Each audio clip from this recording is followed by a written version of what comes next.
minus 5, 4, 3, 2, 1, 0. Ignition.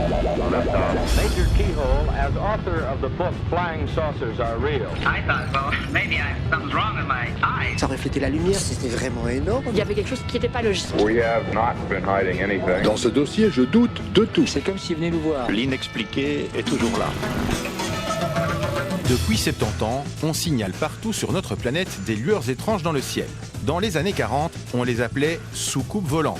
Aujourd'hui, les soucoupes sont devenues des ovnis, des objets volants non identifiés. Prototypes secrets, méprises, phénomènes météorologiques inexplicables ou encore visiteurs venus d'ailleurs, préparez-vous à vivre un voyage surprenant dans un monde inconnu. Entre mystère et secret, la fascinante histoire des ovnis. Une série réalisée par Frankistas et Bawandine. Sacré nom d'un chien. Bon sang, ça file au moins 6000 à l'heure. Ça ne peut pas être un avion. Quoi que ce soit, c'est quelque chose de concret. 4e épisode, OVNI, les pilotes contre-attaquent. Avec dans les rôles principaux, Yves Melbergs, le pilote de F-16 qui a accroché un OVNI sur son radar. Je reste convaincu que nos radars ont vu quelque chose.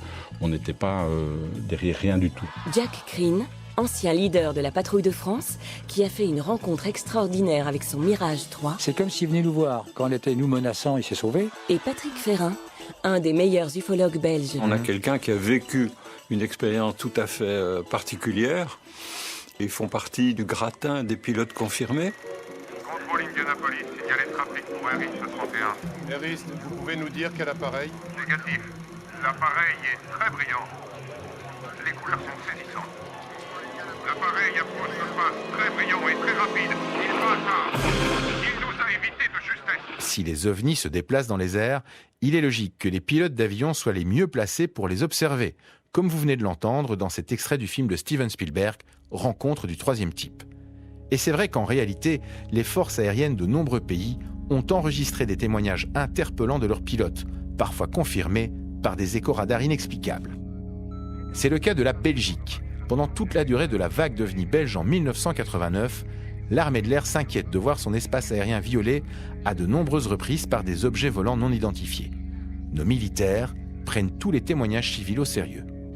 C'est pas pris à la légère parce que bon, ça fait partie de la mission de défendre l'espace aérien. Yves Melbergs, ancien pilote de F-16. On fait partie d'une coalition au sein de l'OTAN et donc il y a toujours des avions en fait de chasse qui sont 24 heures sur 24 prêts à décoller pour soit intercepter des avions, pour les identifier ou éventuellement pour les escorter s'ils ont un problème technique. Ça fait partie de la mission en fait de la force aérienne au sein de notre espace aérien, donc d'identifier en fait des objets qui n'ont pas été identifiés ou rapportés. Parce que en général, tous les vols qui ont lieu au sein de notre espace font l'objet d'un plan de vol. En général, les stations de contrôle au sol, que ça soit civil ou militaire, sont tout à fait au courant des vols qui ont lieu à travers notre espace ou dans notre espace aérien. Or, à l'époque, ce n'était pas le cas pour ces objets, donc qui étaient visiblement en l'air, sur base des témoignages des personnes au sol. Yves Melbergs pilotait un des deux F-16 qui sera envoyé à la poursuite des ovnis. À partir du mois de décembre 1989, l'état-major de la force aérienne a décidé d'envoyer à plusieurs reprises deux F-16 lorsqu'il y avait des identifications faites à partir du sol, sur base donc de témoignages de personnes, également de la gendarmerie. Et dès que ces conditions-là étaient réunies, ils ont envoyé à 3 reprises des F-16 pour essayer d'intercepter d'abord et éventuellement identifier donc cet objet ou ces objets ou ce phénomène qui à l'époque apparaissait de façon assez régulière.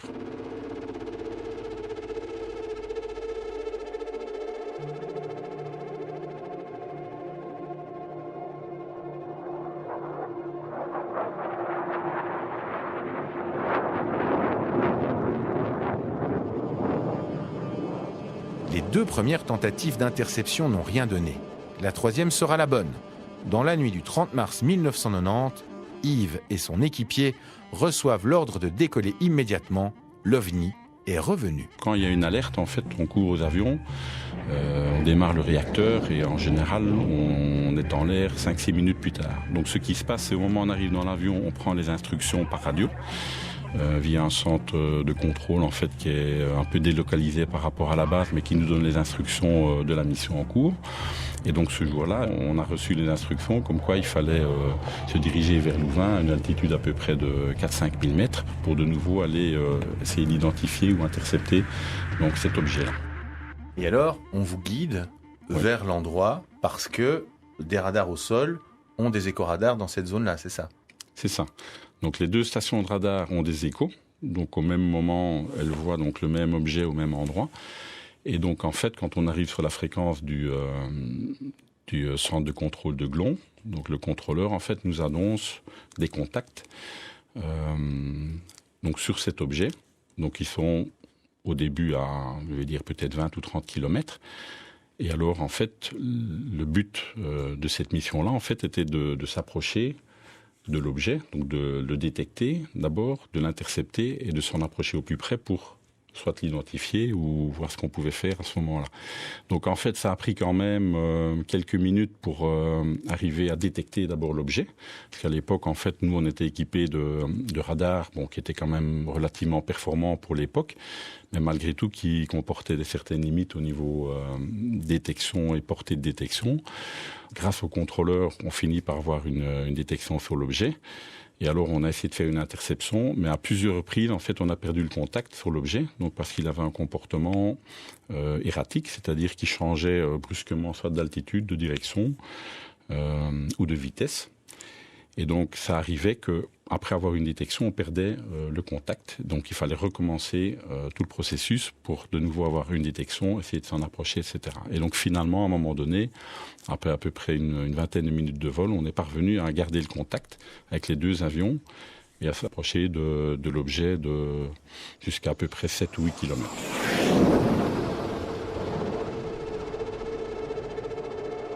Détecter des ovnis avec des radars militaires au sol, puis envoyer des F-16 pour les intercepter et enregistrer des éco-radars en vol qui confirment le tout, c'est très rare. Mais ce qui est encore plus rare, c'est que l'armée organise une conférence de presse pour l'expliquer. C'est pourtant ce que le colonel Wilfried de Brouwer a fait quelque temps après. Ce qui est très important pour nous, qu'au moment du lock-on, quand l'objet s'est déplacé vers le bas, jusqu'au saut, que Glon a aussi perdu le contact, ce qui est quand même important. Maintenant, ce contact a réapparu, si c'est le même, oui ou non, on ne sait pas, mais à ce moment, ils ont observé quelque chose ici, une chose qui se déplaçait à très haute vitesse. Alors, ils ont fait une interception, et là, pour moi, c'est le plus important, ils ont enregistré sur deux radars en même temps les mêmes paramètres. Donc, les deux radars ont enregistré une vitesse qui était supérieure à la vitesse du son de ce qui a été observé aussi et qui a été plus ou moins confirmé par Glon.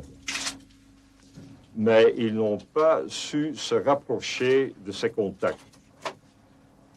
Puisqu'apparemment, il y avait une manœuvre évasive, si vous voulez.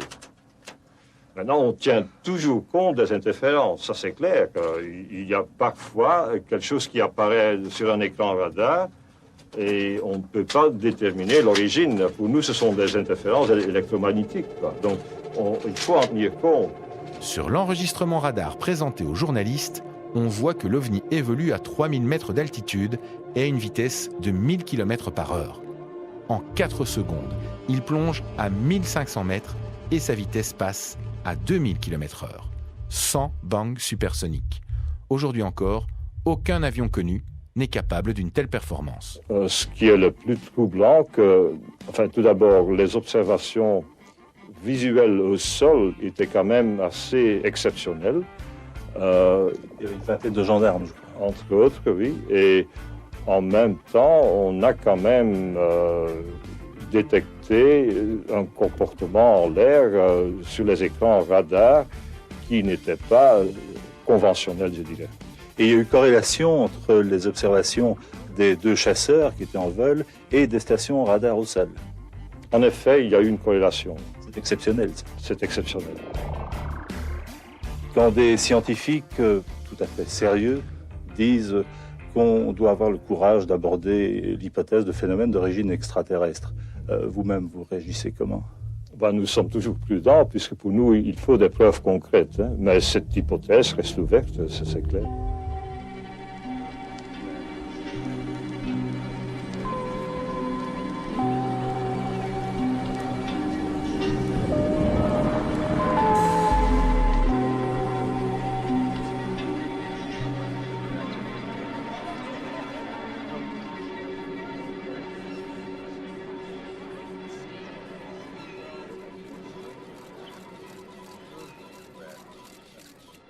Quelles étaient les caractéristiques de l'objet que vous avez accroché sur vos radars, en termes de vitesse ou d'accélération ou de... Est-ce que ça pourrait être quelque chose de conventionnel ?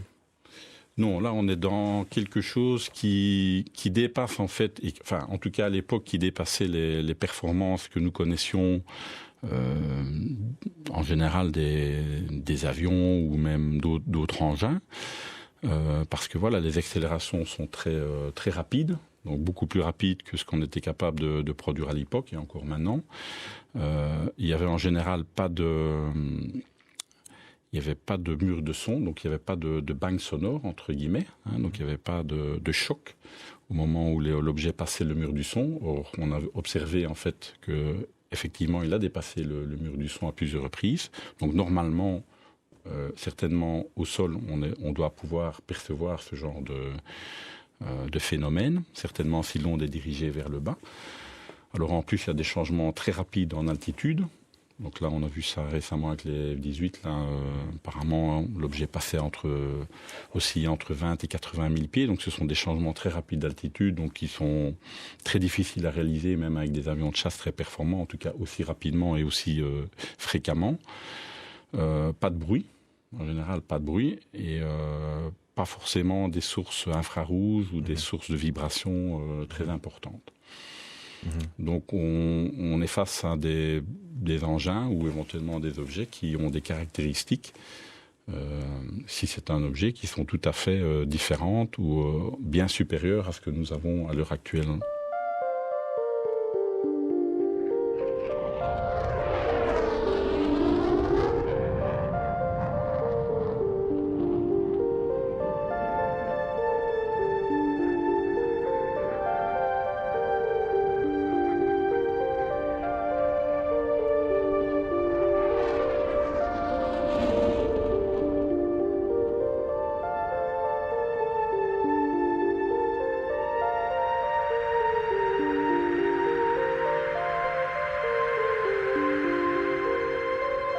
Certains essaieront de donner une explication logique. Phénomène météo peu connu ou leur top secret. Mais au final, 30 ans plus tard, on ne sait toujours pas ce qui s'est réellement passé la nuit du 30 mars 1990. Selon vous, parce que vous étiez dans le cockpit, il y a eu des études par après qui ont été faites par la SOBEPS notamment ou par des radars où on a parlé peut-être d'éventuels phénomènes météo, d'inversion de température, etc. Vous étiez sur place. Vous êtes aujourd'hui, 30 ans plus tard, toujours convaincu d'avoir poursuivi quelque chose qui pouvait être solide, entre guillemets ? Oui, je pense que, disons que cette idée-là, ça m'a jamais vraiment sorti de la tête. Ce que j'espérais, c'est qu'au fil des années, on finirait peut-être par avoir un éclairage un peu différent sur soit ce phénomène ou cet objet, parce qu'entre-temps, on a changé un petit peu la terminologie en fait de objet volant non identifié. En fait, en anglais, on disait UFO à l'époque, et maintenant, en fait, on arrive avec un terme qui est un peu plus large et qui permet en fait de se détacher de cette connotation un petit peu folklorique qu'on donnait à l'époque aux objets volants non identifiés, éventuellement associés à des extraterrestres. Et donc, en fait, on pouvait soit parler d'un objet ou d'un phénomène. Donc, je reste convaincu que voilà, nos radars ont vu quelque chose, ça a été corroboré par les radars au sol, donc c'est ça qui me conforte dans l'idée qu'on n'était pas derrière rien du tout en fait. Et surtout, également des témoins visuels au sol, donc en fait on a une corrélation entre 3 ou 4 sources d'informations différentes. Et quand on voit un petit peu ce qui se passe maintenant, ce qui s'est passé par après, on arrive curieusement plus ou moins aux mêmes conclusions, c'est-à-dire que quand on voit les reportages récents ou les cassettes qui ont été faites ou les interceptions qui ont été faites plus récemment ou après nous, finalement, les pilotes reportent à peu près toujours le même genre de phénomène. Donc, c'est-à-dire des contacts radars observés par des stations au sol, des témoins soit visuels au sol ou même parfois dans des avions. Donc, il y a eu pas mal d'histoires témoignées ou rapportées en fait par des pilotes en l'air et même parfois par des passagers dans des avions.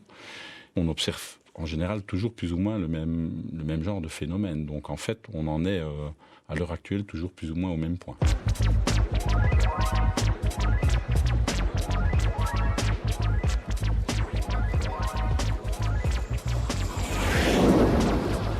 Des témoignages comme celui de Yves Melbergs, l'US Air Force en a enregistré dès les premières observations de 1947. En France, c'est une rencontre de pilotes de chasse avec un ovni qui a engendré la création du GEPAN, le groupe d'études et d'informations sur les phénomènes spatiaux non identifiés, comme l'explique son ancien directeur, Jean-Jacques Velasco. En France, en 1951, un cas a sollicité en fait, l'intervention de l'armée de l'air. Des pilotes qui étaient en patrouille ont observé au-dessus de la région d'Orange un objet qui se déplaçait à une vitesse qui correspondait à la vitesse de l'avion. Quand ils ont voulu le rejoindre pour faire l'interception, l'objet, en fait, a calqué sa vitesse sur celle des avions et à un moment donné, il a accéléré de façon considérable. À partir de ce moment-là, un rapport a été fait à l'état-major de l'armée de l'air, c'est remonté même jusqu'au ministre, et on a commencé à prendre en compte très au sérieux ces observations.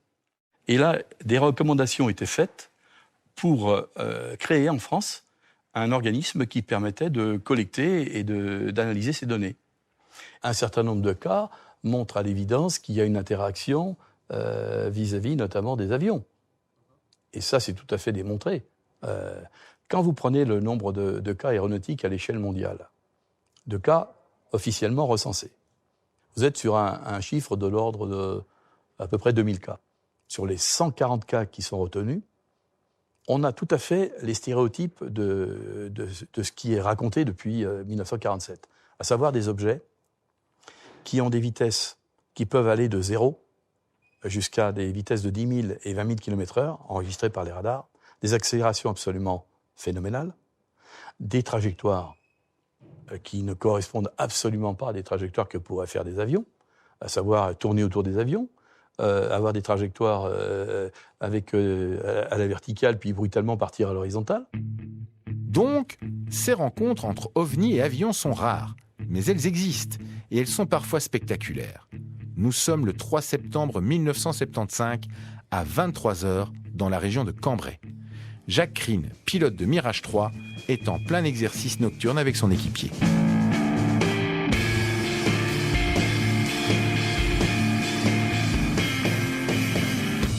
Pendant la guerre froide, on avait des équipements radars qui étaient de plus en plus perfectionnés, donc on s'entraînait à faire des interceptions de nuit.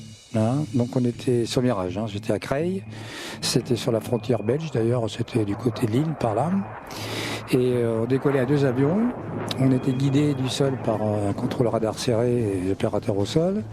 Les avions étaient éloignés, chacun servait de cible, de target, alternativement l'un sur l'autre, donc il y en a qui se mettaient un cap, s'éloignaient une centaine de kilomètres, l'opérateur au sol le ramenait, et on faisait l'acquisition du target sur le radar de bord et on terminait à vue. Ce qui était un exercice pointu, parce que la nuit, on a très peu de... Si on n'a pas de référence, si vous voulez, de dimension, de vitesse de rapprochement, il faut vraiment... C'était un entraînement qui était pointu. Écoutez les heures du contrôleur qui guidait mon camarade, et dans mes 10 heures, à gauche, à l'avant-gauche, je vois quelque chose qui, pour moi, ressemble à un avion de ligne, un fuselage éclairé avec des hublots. Je signale ça au contrôleur du sol, et il me dit, moi, je vois bien avec votre camarade, vous êtes là, je vois son spot qui arrive sur vous, je le guide. Mais moi, j'ai pas ce contact à l'endroit où vous me dites, j'ai bien l'autre contact, mais le vôtre, là, je ne vois pas. Bon, mon camarade arrive, il termine son rassemblement. Mon équipier arrive, il regarde l'ensemble, il regarde et je dis, tu vois ce que je vois? Il me dit, oui, effectivement, il y a un trafic. Alors bon, on pensait que c'était un avion civil quelque part qui était où nous on avait dérivé de notre zone d'entraînement où lui n'était pas où il fallait, où des fois il y avait des intrusions aussi, des fois d'avions qui traversaient le ciel de France sans être autorisés. Et là, bon, j'appelle le contrôleur, il dit non, je confirme, moi je vous vois bien tous les deux, je vois l'autre trafic, mais ce que vous me donnez là, dans vos 10 heures, à peu près peut-être une dizaine de nautiques, il n'y a rien. Là, bon, on arrête l'exercice et bon, on va l'intercepter, on fonce dessus. Et à un moment où une distance qui peut être évaluée à 300-400 mètres, moins, enfin une distance où si ça avait été un avion de chasse, il se sentait vulnérable, il disparaît une éclairation de perception rétinienne, quoi. C'est un peu comme dans les films maintenant où il passe dans une autre dimension. Bon, il nous laisse sur place, quoi. On n'a pas eu de perturbation radio, on n'a pas eu de perturbation radar, on n'avait pas de phénomène électromagnétique qui aurait pu nous signaler quelque chose d'autre. Bon, on arrête la poursuite et on recommence cet exercice. Là, je suis chasseur, je suis guidé sur mon camarade qui est un peu plus loin, j'ai l'acquisition radar et à un moment, pof, je vois cet objet volant qui sort de nulle part et qui virevoltait pas, mais qui était au-dessus de nous comme un troisième avion de chasse qui aurait pu surveiller notre manœuvre, quoi. Ça, c'est ce qu'on fait dans la chasse, on est sur la perche et on regarde ce qui se passe en dessous. Recontrôle avec le contrôleur radar, même dit à l'œil, il n'y a rien, je vois pas, etc. Bon, boum, PC, on monte dessus. On essaie de l'intercepter à une distance. Alors, est-ce qu'on était à 100 mètres, est-ce qu'on était plus, peut-être moins? La dimension, je pense que ça faisait à peu près une quarantaine de mètres de longueur avec des hublots triangulaires. Donc on m'a dit, t'avais une caravelle. Non, ça n'était pas une. Et à un moment où on approche près, quoi, et ça disparaît, mais dans une accélération immédiate, hein, de perception rétinienne, comme je dis. Bon, on arrête. Et puis une troisième fois, ça recommence. On commence cet exercice une troisième fois. Et la même chose, bon, ça réapparaît de nulle part, ça vient nous observer, ça gigote autour de nous, radar, l'OSAD ne voyait rien, nous pas de contact radar, on n'avait qu'un contact à vie, et on refonce dessus. Et puis, je crois qu'on a foncé là, on était arrivé plein pot, je pense on était un bon Mach 1-2, Mach 1-4, Mach 1-6 peut-être. Et en cas de collision, c'est assez énervant cette affaire. Et bon, ça disparaît, ça accélère au moment où on arrive. Une impression qui m'est restée longtemps, c'est je crois que la deuxième fois, j'ai dû m'approcher suffisamment près pour voir à l'intérieur. Et c'était un peu le même phénomène quand vous promenez dans le noir et que vous passez devant une maison qui est éclairée. Vous voyez, quand vous êtes dans l'obscurité, vous voyez très bien ce qu'il y a à l'intérieur. Et là, il y avait une lumière blanche extraordinaire. Bon, c'était presque des gens qui ont donné des explications. Une lumière blanche extraordinaire, c'est un peu mystique et c'est pas éblouissante, mais je me rappelle l'avoir vu à l'intérieur, quoi. Il y avait un éclairage intérieur blanc et immaculé. La distance était très difficile à évaluer. Ce que j'ai retenu quand même, c'est que la deuxième passe, j'ai vu à l'intérieur. Donc je devais être assez près, quoi. Je devais être à une trentaine de mètres, quarantaine de mètres. Et vous estimez que l'objet, il a quelle taille ? Là, j'estime qu'il doit avoir à peu près 30-40 mètres, quoi. C'est ce qui me semble. Hein. Parce que j'avais une rangée d'hublots. Je me rappelle, je crois que j'avais une rangée de 8 hublots. Ouais. Voilà. Donc ça fait quand même, ça déjà, je fais 8-16, ça ferait déjà un fuselage ou un corps de moins d'une trentaine de mètres, quoi. Ouais. Alors bon, ça ressemblait à l'image dans la nuit, ça ressemblait à un ballon de rugby, c'est-à-dire rond et puis pointu, enfin effilé au debout. Il y a des gens qui m'ont dit, t'as peut-être une soucoupe de profil. Ça aurait pu être ça. C'était la forme que j'ai vue. Bon, après, j'ai participé à des commissions, tout ça, on a eu des échanges de visions, de choses, on a eu plein de choses. En tant que performance, je ne vois pas, même moi encore dans mon expérience, qu'on fait des avions rapides.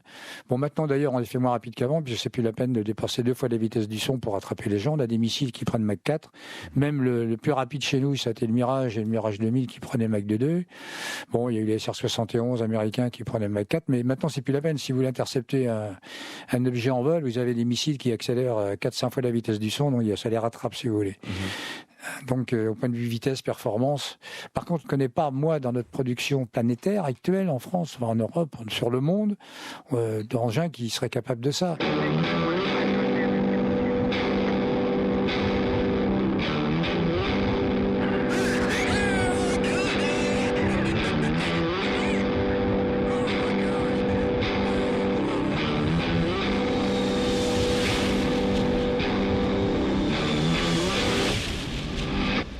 C'est comme s'ils venaient nous voir notre entraînement. À aucun moment, moi, j'ai senti d'agressivité. Quand on était, nous, menaçants, il s'est sauvé. Quand il revenait de manière assez discrète jusqu'à temps qu'on le revoie de nouveau. Mais les manœuvres étaient comme un chasseur qui, qu'à un moment, si vous voulez, il finit comme les avions de reconnaissance dans le temps, qui étaient plus rapides. Quand ils voyaient qu'ils arrivaient dans le domaine de tir de l'avion qui les menaçait, ils se tiraient, quoi. Donc c'est une manœuvre des manœuvres d'aviateur, quelque part. Enfin, c'est une manœuvre aéronautique de chasse. 3 ans après l'observation à pas incroyable de Jacques Krien, Steven Spielberg réalise son chef-d'œuvre Rencontre du troisième type, dans lequel il décrit des rencontres d'ovnis qui secouent les pilotes tellement fort que généralement, ils refusent de rédiger un rapport. Demandez-leur s'ils veulent faire un rapport officiel. DWA 517, voulez-vous faire un rapport sur un ovni?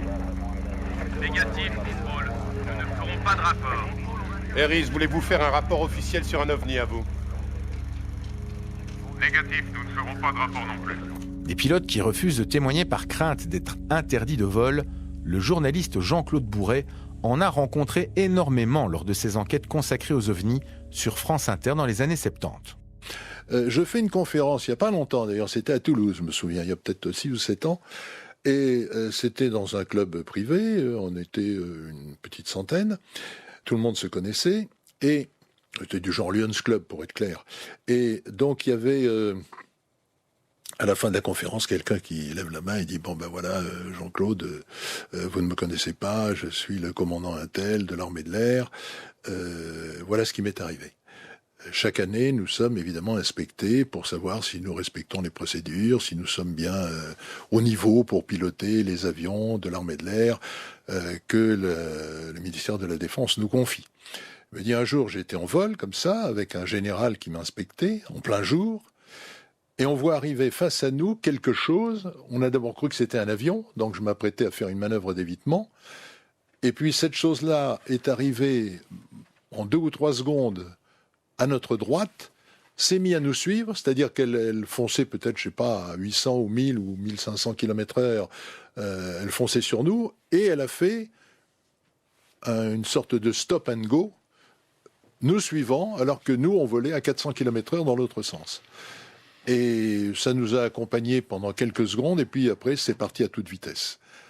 Et là, il m'a dit, c'est exactement ce que vous avez décrit lors de votre conférence, c'est-à-dire que moi, je ne m'intéressais pas du tout aux objets volants non identifiés, mais j'ai été confronté à ça, en plein jour, on était 3 dans le cockpit, et le général nous a dit, on ne fait pas de rapport, sinon on pourrait être déclassifié en disant, ces gens-là ne sont pas sérieux, ils voient des soucoupes volantes en plein jour, on ne peut pas leur confier la bombe atomique ou le transport de militaires. Mais des exemples comme ça, je pourrais vous en donner pendant des heures, parce que j'en ai récupéré des quantités qui me semblent totalement recevables et crédibles.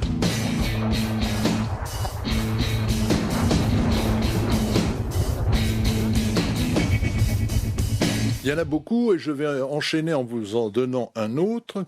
Un jour, je faisais une conférence sur les ovnis, je ne me souviens plus dans quelle ville, peu importe, parce que j'en ai fait peut-être plus de 1000. Et puis, à la fin de la conférence, je vais dans la loge pour me reposer un petit peu, et le directeur du théâtre vient me voir en me disant, Monsieur Bourret, il y a un colonel de l'armée qui voudrait vous parler, est-ce que vous accepteriez de le recevoir? Je dis, mais bien sûr. Alors le gars, il rentre, une 50aine d'années à peu près, il me présente sa carte tricolore, il dit, voilà, je suis le colonel Intel de l'armée de l'air, vous avez parlé de moi dans un de vos livres. Ah, j'ai dit, ah bon, c'est possible, mon colonel, parce que j'ai publié pas mal de rapports de l'armée. Il m'a dit, non, à l'époque, j'étais pas colonel, j'étais capitaine et j'étais pilote de chasse. C'est moi qui pilotais le Mirage 4 de la force de frappe en approche de Luxeuil avec mon copilote, et vous avez raconté comment nous avions été confrontés à un objet volant non identifié qui n'a pas été détecté par le radar. C'est-à-dire que moi, je le voyais, cet ovni qui fonçait sur nous, j'ai cru que c'était les phares d'atterrissage d'un autre avion. J'ai alerté d'ailleurs par radio, et vous l'avez publié, j'ai alerté la tour de contrôle en disant, mais qu'est-ce que c'est que ce trafic qui arrive à midi? Midi, ça veut dire face à nous.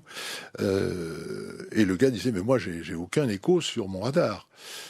Et l'OVNI est arrivé, il s'est mis sur notre droite, il nous a suivis, même chose, c'est-à-dire qu'il a foncé sur nous peut-être à 1000 ou 1500 km/h, et puis quand il est arrivé à notre hauteur, alors que nous on était en descente à peu près à 400 km/h vers la base de Luxeuil, il nous a suivis. C'est-à-dire qu'il n'a pas freiné sur des kilomètres pour réaccélérer dans l'autre sens, ça a été instantané. Donc c'est des choses qui sont absolument impossibles à faire encore aujourd'hui, en 2020. Et il m'a dit, il nous a suivis, Ils passaient simultanément, mais je dis, mais c'était quoi? C'était une masse dans un matériau qu'on n'a pas su identifier, et ils nous parlaient. Je dis, comment ça, ils vous parlaient? Oui, mon copilote, pas mon copilote, mon navigateur a ressenti exactement la même chose que moi. C'est-à-dire qu'en gros, le message, c'est « N'ayez pas peur, on n'est pas hostile, on ne vous veut pas de mal, on vient d'ailleurs et vous ne pouvez rien contre nous. » Voilà. Alors il m'a dit, ça je l'ai pas dit à la gendarmerie de l'air quand elle est venue faire son enquête, parce qu'on aurait dit on peut pas confier une bombe atomique sous un Mirage 4 à un type qui entend des voix et qui voit des ovnis. Donc j'ai fait le minimum syndical, j'ai dit oui on a vu vaguement une boule lumineuse, on ne sait pas ce que c'est, oui au point final. Mais il m'a dit maintenant je peux vous le dire parce que ça fait plus de 25 ans que ça trotte dans ma tête. Mon navigateur a ressenti exactement la même chose que moi. Quand on se rencontre avec nos épouses, on en parle, mais on en parle qu'entre nous. Je vous le dis à vous parce que je sais que vous vous intéressez de façon sérieuse aux ovnis et ça peut vous aider à mieux comprendre le phénomène, mais je ne sais pas ce que c'est. En tout cas, ils sont là.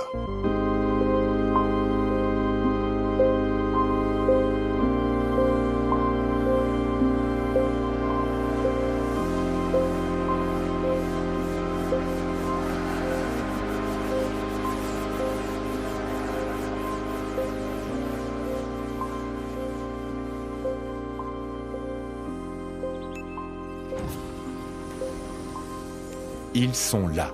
Mais qui? Impossible à savoir, vu que les rapports de pilotes sont rares, incomplets et surtout impossible de connaître la vérité car les forces aériennes de tous les pays gardent ces informations le plus souvent secrètes. Cependant, les choses sont peut-être en train de changer.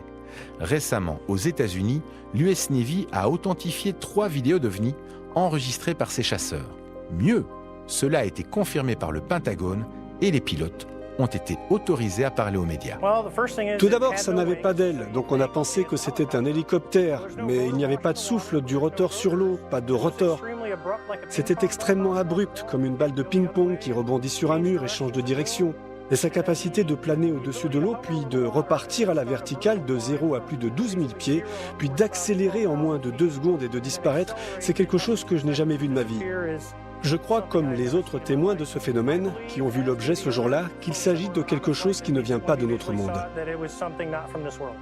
Dominique Filol, le réalisateur du documentaire OVNI Affaire d'État, revient longuement dans son film sur ces révélations fracassantes. Il y a 3 vidéos donc, qui sont sorties, enfin elles ont été connues du grand public le 16 décembre 2017. On retrouvait quand même des traces de certaines de ces vidéos sur Internet avant cette date.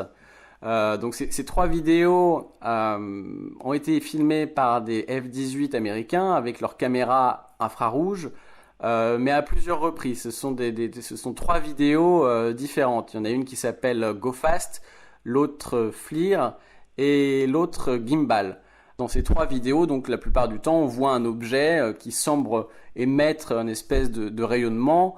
Ce qui est curieux, évidemment, ce sont les commentaires des pilotes qui ont l'air tous très étonnés, mais en même temps plutôt joyeux de voir ces phénomènes qu'ils n'expliquent pas.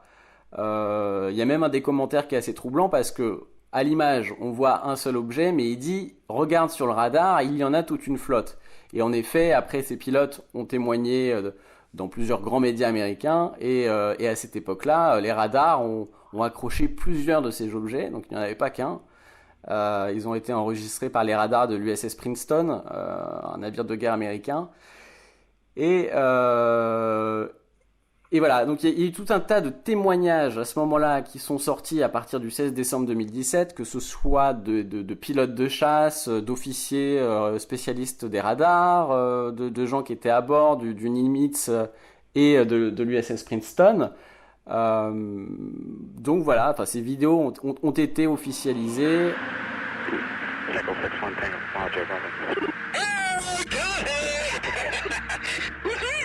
Roger, they start shooting team, I guess. Did you not move your target? No, I took an auto track. Oh, okay. Oh my gosh, dude. Wow. Let's try.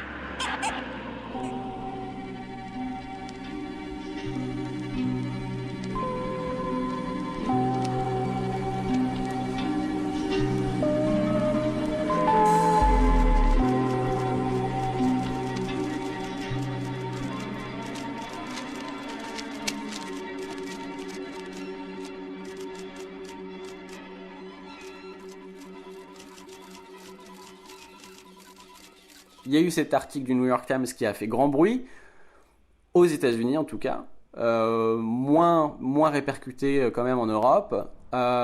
Et puis à partir du 16 décembre 2017, on a régulièrement des annonces, des articles sur le sujet qui sortent. Tout d'un coup, la Navy communique sur le fait que ces pilotes peuvent maintenant parler librement de ces phénomènes-là et même ils changent en fait leur système de rapport. Donc on les encourage même à faire des rapports s'ils voient quelque chose de bizarre dans le ciel.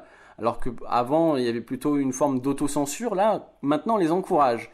Et ensuite, en septembre 2019, qu'est-ce qui se passe ? L'US Navy en remet une couche en disant « Bon, bah oui, les vidéos qui sont sorties en décembre 2017, elles existent, elles sont vraies, et on les authentifie. En effet, ce sont des phénomènes aérospatiaux non identifiés, et on ne sait pas ce que c'est. » Et là, à nouveau, rebelote en avril 2020, comme si on n'avait pas compris que ces vidéos étaient authentifiées et étaient réelles. Le Pentagone en remet à nouveau une couche en disant « Oui, ces vidéos, ce sont des vidéos de phénomènes aérospatiaux non identifiés, elles sont réelles. » J'ai vraiment l'impression qu'on veut nous mettre dans la tête que voilà, ces 3 vidéos sont vraies. Maintenant, ce qui est intéressant, ce sont aussi les déclarations, par exemple, de l'ancien sénateur du Nevada, le sénateur Harry Reid, et s'est félicité en fait des déclarations du Pentagone, des récentes déclarations du Pentagone, mais il a dit attention, on effleure à peine la surface avec ces 3 vidéos.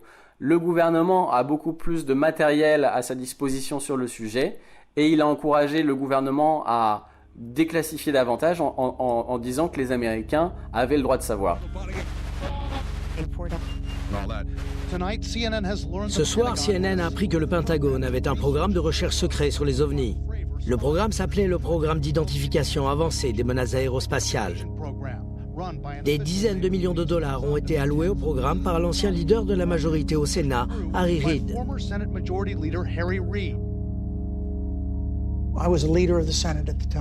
À cette époque, j'étais le chef du Sénat et j'ai parlé au sénateur d'Hawaï, Daniel Inouye, et au sénateur de l'Alaska, Ted Stevens. Ils étaient tous deux représentants du comité des crédits. C'est lui qui détermine où les crédits pour la défense sont investis. Il contrôlait aussi ce qu'on appelle les fonds secrets, des lignes de budget noirs qui n'apparaissent nulle part. C'était secret, c'était classifié, et je leur ai demandé de se rencontrer dans une chambre sécurisée du Capitole. Là, je leur ai exposé les faits, et je leur ai dit que je voulais qu'on dépense de l'argent pour essayer de comprendre de quoi il pouvait bien s'agir. L'armée des États-Unis a dit OK, on n'a plus besoin de garder tout cela secret. Donc, les pilotes peuvent rapporter ce type de phénomène sans avoir peur pour leur carrière. Dorénavant, ils peuvent rapporter cela à leurs supérieurs. Avant, ils ne pouvaient pas le faire. Dominique Filol a pu assister à la reconstitution d'une de ces observations américaines par la commission française Sigma 2, qui réunit des ingénieurs, des pilotes, des analystes, des spécialistes radars, voire même des astronautes. On a essayé de reconstituer ce qui a été observé lors des exercices navals qui se déroulaient entre Nimitz, Princeton, etc. Du 10 au 13 novembre 2004, un certain nombre d'observations répétitives d'échos radars, 8 à 20, observés au-dessus des îles Catalina, sur une trajectoire sud, à 80 000 pieds et à peu près 100 nœuds. Donc 100 nœuds, c'est une vitesse qui est extrêmement basse pour un avion, et qui plus est à des altitudes de ce niveau. Donc la première patrouille, en fait, est envoyée à peu près 60 miles du Nimitz. Il y a l'observation d'une trace d'écume au niveau de l'eau. L'un des F-18 donc va engager une manœuvre de descente rapide au contact de cette zone d'écume. Et donc l'objet décrit comme un grand tic-tac va changer de position et va grimper. Donc voilà, il y a une manœuvre qui pourrait sembler intelligente. Bon, suite des opérations, ce n'est que la 3e vague de F-18 qui, elle, est équipée de caméras infrarouges, qui va rallier le point, qui va en faire ces fameux enregistrements. Voilà. Pour Alain Juillet, ancien responsable du renseignement français à la DGSE, la Direction générale de la sécurité extérieure, les dernières annonces officielles américaines sont très crédibles. Le fait que ce soit un sénateur américain qui ait demandé, qui ait insisté pour qu'il y ait cette enquête, montre quand même que ça correspond à une vraie problématique. Néanmoins, les Américains, quand ils ont décidé, à la demande du sénateur de faire l'enquête, l'ont faite parce qu'il y avait déjà eu un certain nombre de problèmes sur lesquels les pilotes américains en particulier s'étaient interrogés, je dirais, les pilotes et les autres, en voyant les images de ce qu'ils avaient pu regarder. Là, on est dans quelque chose, c'est indiscutable, si vous voulez. Il y a le pilote qui l'a vu, il y a les caméras qui ont filmé, il y a le tour de contrôle qui a identifié aussi, mais il y a plein de choses. Là, il y a un problème. Et ce n'est pas fini. Les déclarations du sénateur Harry Reid vont encore plus loin. Ce que je veux dire, c'est qu'on pensait que ces objets n'apparaissaient que dans les airs. Mais ce n'est pas vrai. Il y a eu des phénomènes inhabituels dans l'eau, sous la mer. Et pas une seule fois, mais plusieurs fois. Les gens racontent d'étranges phénomènes survenus à des bateaux, interrompant parfois même leur communication radio. Donc oui, je pense que c'est extrêmement important de faire tout ce que l'on peut pour comprendre de quoi il s'agit. Un dossier qui n'est pas totalement clos, qui est un cas d'observation qui est fait au soir du 25 avril 2013 sur l'aéroport d'Aguadilla, à Porto Rico. D'abord par le contrôle aérien. Le contrôle aérien relève des échos radars bizarres. Et puis signalerait une lumière à un avion de patrouille maritime américain qui est équipé d'une caméra infrarouge visible qui va être utilisée donc dans cette affaire-là. On voit une tache fluctuante donc d'un objet qui se promène, on va dire au-dessus, je dirais, des abords de l'aéroport. Ce qui est plus extraordinaire par contre, c'est qu'après, cet objet semblerait survoler la mer et plonger dans l'eau sans effet de splash, disent les Américains, et laisser d'ailleurs une trace thermique dans l'eau, ce qui est bizarre, parce qu'en fait un objet immergé dans l'eau, l'eau est opaque aux infrarouges et donc va constituer normalement un écran qui efface toute trace. Il se trouve qu'il y a une trace résiduelle qu'on ne sait pas bien expliquer. Et enfin, pour terminer, cet objet semble ressortir de l'eau et se séparer en deux.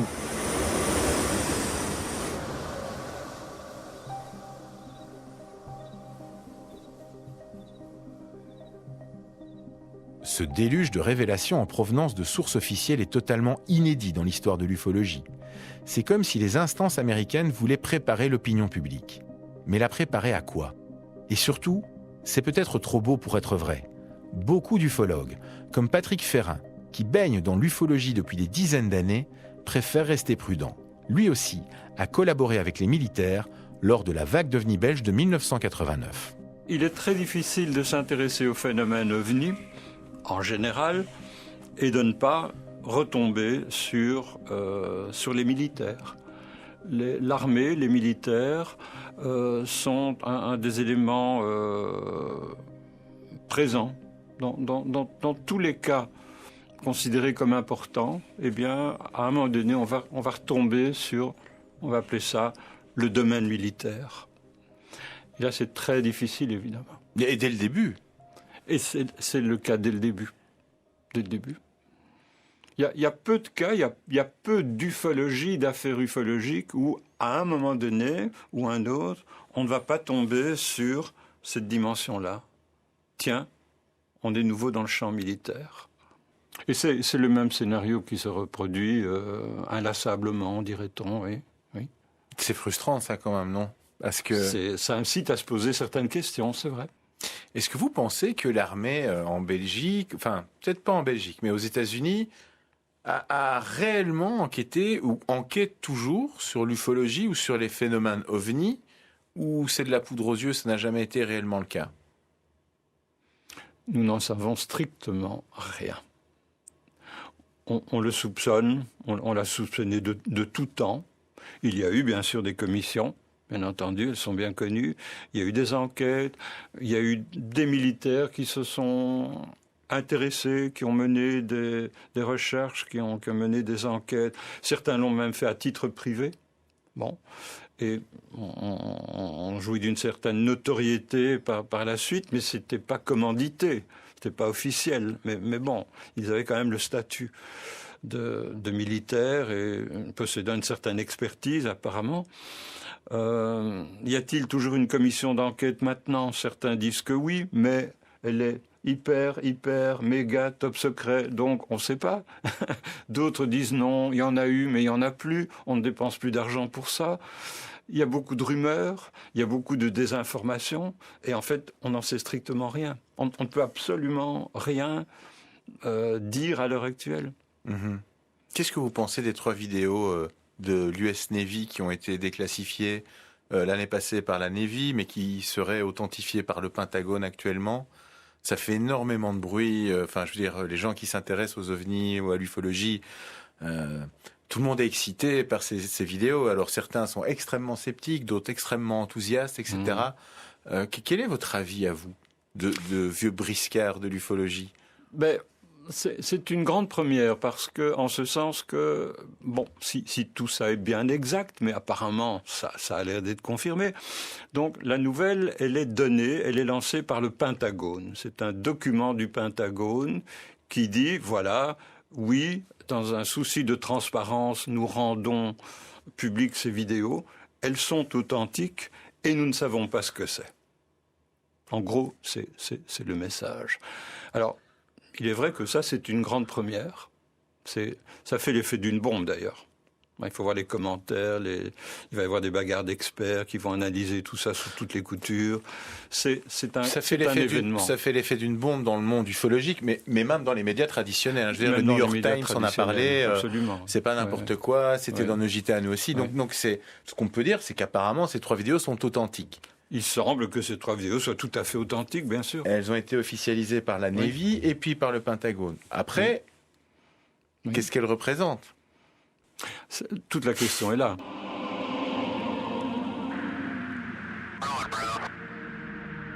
There's a whole fleet of them. Look on the ASA. My gosh. They're all going against the wind. The wind's 120 knots from the west. Look at that thing, dude. That's not our LNS, though, is it? It's not. That is an LNS, dude. Well, if there's like... Look at that thing. It's rotating.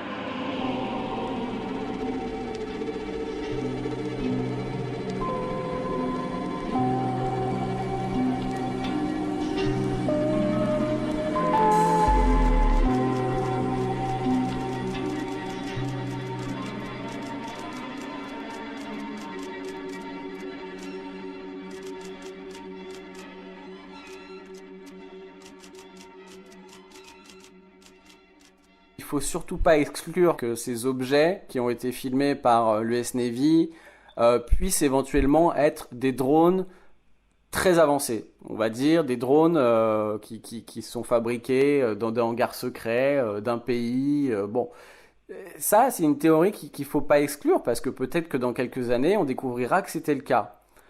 Maintenant, il semblerait quand même que ces objets ont un comportement très étrange. Dans le sens où des pilotes donc de la Navy qui ont vu ces objets ont remarqué quelque chose de très curieux, qui est que ces objets paraissaient anticiper le comportement des pilotes. Un peu comme si ces objets étaient capables de lire dans la mémoire des pilotes. Alors à ce jour, quand même, il n'y a aucune technologie qui est capable de faire ça. Donc ça, c'est déjà très étrange. Deuxième fait très étrange, c'est que ces objets... Apparemment, ils n'ont pas de système de propulsion apparent. Ils n'ont pas d'ailes. Or, aujourd'hui, tout ce qui vole quand même a des ailes ou un système de propulsion apparent dégage une certaine chaleur, etc. Là, ça ressemble à absolument rien de ce qu'on connaît aujourd'hui. Et il y a des petits calculs qui ont été faits qui montrent que que ces objets avaient des accélérations en fait qui les amenaient à plus de 100 G, c'est-à-dire 100 G, c'est 100 fois le poids de la personne qui serait à l'intérieur de l'objet. Autant vous dire que la personne serait littéralement écrasée, voire décomposée, explosée à l'intérieur de l'objet. Aujourd'hui, nos pilotes de chasse peuvent aller à encaisser jusqu'à 10-12 G maximum avec des combinaisons anti-G. Là, on parle de 100 G, c'est 10 fois plus, c'est strictement impossible pour un corps humain d'encaisser une telle force. Alors moi, la sagesse, c'est de dire, attendons un peu, reparlons-en dans 6 mois. Qu'est-ce qu'il en restera dans 6 mois? Qu'est-ce qu'il en restera dans 1 an? Là, les experts se seront déchirés, il y aura eu d'autres informations vont peut-être grossir le dossier, il va peut-être y avoir un démenti, on ne sait pas. Bon, il y a encore eu d'autres exemples. Hein.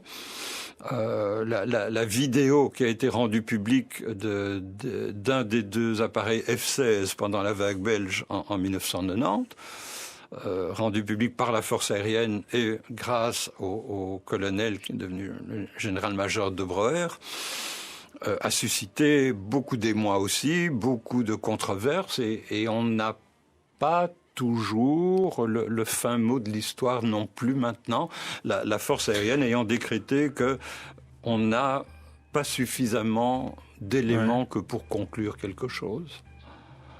Alors que quand on interroge le principal intéressé qui était dans le cockpit, lui, 30 ans après, il est convaincu, mordicus, qu'il a vécu une interception qui sort de l'ordinaire. Oui, comme ce pilote américain dont on parle maintenant. Là, on a c'est une autre dimension d'un témoignage. Là, on a quelqu'un qui a vécu une expérience tout à fait particulière, qui est peut-être le mieux à même d'en parler. Parce que ce sont des gens qui ont quand même une très très grande maîtrise, une très grande expertise. Bon, ce sont des pilotes confirmés, ils font partie du gratin des pilotes confirmés. Et puis, de l'autre côté, il y a tous les commentateurs, et ça part dans tous les sens, et ça s'affronte, et ça débat, et ça... Voilà. Et puis, il y a ceux qui sont chargés d'amplifier les commentaires, et puis il y a le public au bout de la course qui reçoit tout ça, qui va interpréter tout ça en fonction de ses propres convictions, et voilà. Donc la parole de ce pilote belge, elle est extrêmement importante à mon sens, la parole de ce pilote américain aussi, ceux qui sont derrière les écrans radars également, et puis on peut décroître comme ça. Et puisque les pilotes sont des témoins importants, peut-être les plus importants, laissons-les conclure. Yves Melbergs d'abord, qui a peut-être accroché un objet volant non identifié sur son radar lors d'une poursuite qu'il n'oubliera jamais. La communauté des pilotes, parmi l'ensemble des observateurs, peut-être aussi avec des astrophysiciens ou des scientifiques en fait qui s'intéressent vraiment à la chose, je pense qu'on fait partie d'une communauté où justement la sécurité aérienne est un point important de notre formation. Et donc, en général, on ne plaisante pas trop avec ce genre de choses, ni avec le matériel, etc. Et en plus, bon, c'est une question de crédibilité, donc on ne va pas commencer à raconter n'importe quoi à ce sujet-là. Donc, en fait, en général, quand on rapporte quelque chose, je pense que la plupart du temps, c'est quand même... Enfin, on peut imaginer que la personne qui raconte ces faits sont corrects. Et c'est pour ça que quand je vois des témoignages d'autres pilotes, en général, j'écoute assez attentivement parce que, voilà, je me dis que s'ils sont comme moi, ils ont eu le même problème que moi, c'est-à-dire ils se sont posés beaucoup de questions et puis ils se sont demandé s'ils en allaient en parler et s'ils en parlent, ben, ils essayent de le faire d'une façon objective. Donc en général, je suis très attentif quand j'entends ce genre de choses. Vous y pensez encore souvent à ce que vous avez vécu ou c'est passé ou vous y réfléchissez encore? Vous aimeriez bien savoir si vous avez poursuivi un phénomène météo, un objet ou un prototype ou quelque chose d'autre? Oui, j'aimerais bien savoir, évidemment. Pour le moment, on n'a pas d'explication. Certaines personnes y travaillent ou certaines personnes avancent des hypothèses.